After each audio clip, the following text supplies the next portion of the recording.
Hace algunos minutos, a los 102 años, murió José Aldunate Lyon, y para conocer también más acerca de su historia y lo importante que fue acá en nuestro país, tomamos contacto con Fernando Montes, padre también jesuita y que nos acompaña acá en CNN Chile. ¿Cómo está? Bien, muchas gracias. Muy conmovido y muy dolorido porque el padre José Aldunate, formador de la religión de la Comunidad de Jesús, y me formó los primeros años. Padre, le queremos preguntar, claro, ¿con qué impresión también se queda usted de los últimos años de el padre Aldunate, considerando que durante el último tiempo él recibió reconocimientos importantes a su gestión social y también por todo lo que, digamos, colaboró durante la dictadura, todo este proceso que también participó y se le instauraron estas misiones obreras? ¿Con qué sensación se queda usted de ese trabajo? Bueno, me quedo de nada profundamente impresionado de lo que fue su vida en su conjunto. Él es hijo de un hombre que fue presidente del Banco de Chile, fue senador, embajador en el Vaticano, etcétera, etcétera, y un hombre que conoció al padre Hurtado, trabajó con él cuando volvió de sus estudios y después fue director de la revista Mensaje, fue formador de los jesuitas, profesor en la Universidad Católica, pero guardó la semilla que le dio el padre Hurtado de una profunda preocupación social. Y cuando, poco antes del golpe de Estado, él pidió ser sacerdote obrero, lo cual significa una decisión notable, dado sus orígenes, y como director de Mensaje fue hombre que propuso la justicia como algo esencial. Y llegado el golpe, ahí nos dio la muestra de la coherencia, habiendo vivido en poblaciones, etcétera, la lucha frontal en defensa de los derechos humanos, con el movimiento Sebastián Acevedo. Y esto obviamente me causó en muchos molestia, en muchos un rechazo, pero en la enorme mayoría de Chile un respeto y admiración por su ser persona. Era un hombre sencillo, de pocas palabras, pero muy coherente.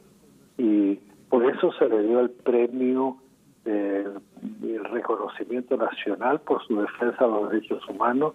Si viera este último tiempo, imagine usted que muere a los 102 años. Todos los que yo ahora acabo de ir a su cuarto y le doy gracias a Dios que pueda descansar, porque ya no es vida cuando se tiene 102 años. Y que Chile le reconoce, la Compañía de Jesús ve en él un hijo notable y coherente, y ojalá que él ruegue por nosotros. Y también, de hecho, se documentó bastante ese trabajo a través de publicaciones. Él incluso también realizó textos y también entiendo que profundizaba en esta área en algunas de sus clases impartidas, por ejemplo, en la Universidad Católica. Él también tuvo, digamos, este rol como educador. ¿Qué tan importante fue eso dentro de su vida? Bueno, por de pronto fue educador. Cuando él llega a Chile, trabajó con el padre Hurtado en la formación de jefes sindicalistas. Y después le hicieron el gran educador, y en eso yo lo recibí de los jesuitas que entraban a la Compañía de Jesús, el maestro de novicios. Tuvo varios años dedicado a la educación, a la formación de los jóvenes jesuitas, y la parte intelectual era profesor de moral en la universidad. Él escribió mucho porque fue director de Mensajes. Tomó ese trabajo que había sido fundado por el padre Hurtado y ahí le tocó escribir muchas cosas. Y después, en el momento de la dictadura, él tuvo una publicación clandestina que se llamaba Policarpo, que es notable porque fue muy valiente, muy llena de coraje para decir la verdad. Bueno, él fue un intelectual, escribió mucho, pensó y hizo clases en la universidad, pero por su vocación jesuita y todo también quiso actuar en la vida y no solo pensar y dar clases. De hecho, además del Premio Nacional de Derechos Humanos del año 2016, también en el 1988 se le hace un reconocimiento, este Premio Alternativo de la Paz, un Nobel Alternativo de la Paz. Ese reconocimiento también internacional, ¿qué tan importante fue dentro de toda la, digamos, lo que englobaba a la figura de este sacerdote? En general, era un hombre de una modestia extraordinaria en la manera de vivir. A él no, ni lo repetía ni nos hacía recordar los galardones y premios y reconocimientos. Él era un hombre de muy pocas palabras, de poco expresivo en cierta manera por su formación inglesa. Sus padres le trajeron una institutriz inglesa de joven y después lo pusieron interno en un internado en Inglaterra. De modo que cuando él llega a Chile era bastante inglés, era muy poco expresivo, lo mismo que su hermano, pero entró a la compañía muy, muy joven y ahí yo creo que va creciendo su interés social. Él poco hablaba de los galardones que recibía y de su reconocimiento, era muy modesto.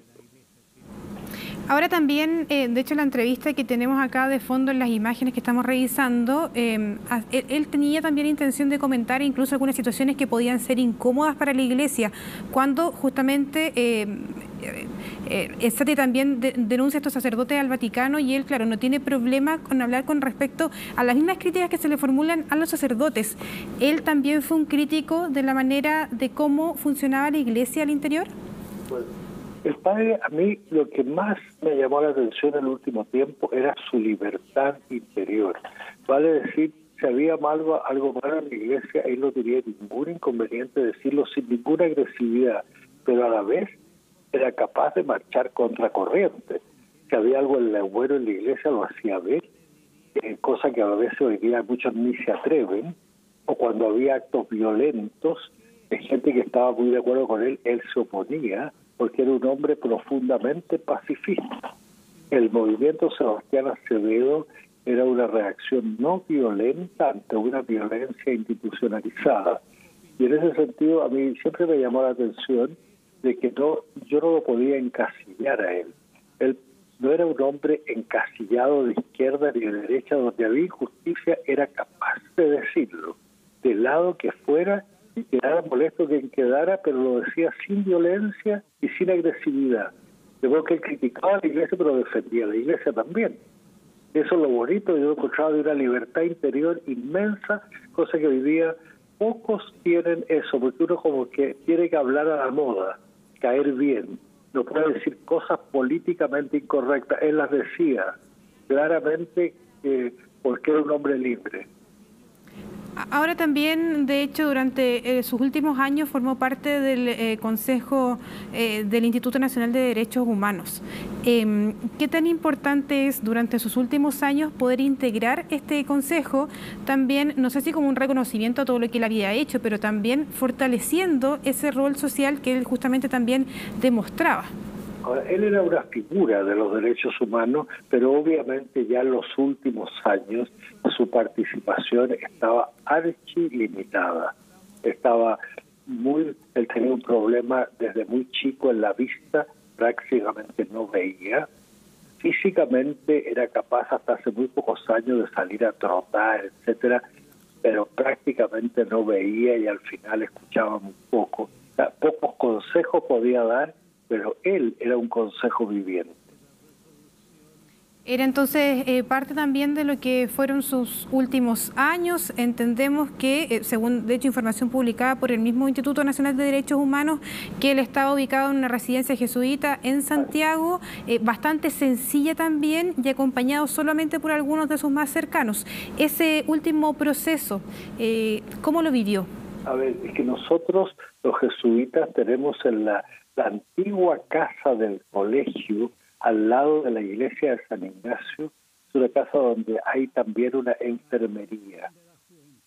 Yo vivo en esa casa, o sea, estamos viviendo bajo el mismo techo, por eso que apenas supe fui a su cuarto a rezar por él. Pero dentro de la casa, que es enorme porque tiene más de 150 años, en esta casa hay una parte donde están los jesuitas ancianos, y él era el más anciano. Su hermano había muerto aquí de 102 años también, hace 2 años, y obviamente que estaba muy cuidado por las enfermeras, la mayoría de las cuales están hoy día llorando su partida porque lo querían mucho, pero ya muy poco expresivo, prácticamente no hablaba, prácticamente casi no se movía, no podía moverse, etcétera, pero estaba muy pacífico y en paz, ciertamente. Muchas gracias, el padre Fernando Montes, tomando contacto con nosotros acá en CNN Chile, después entonces de conocer la muerte de otro sacerdote, José Pepe Aldunate, también como se le llamaba a los 102 años.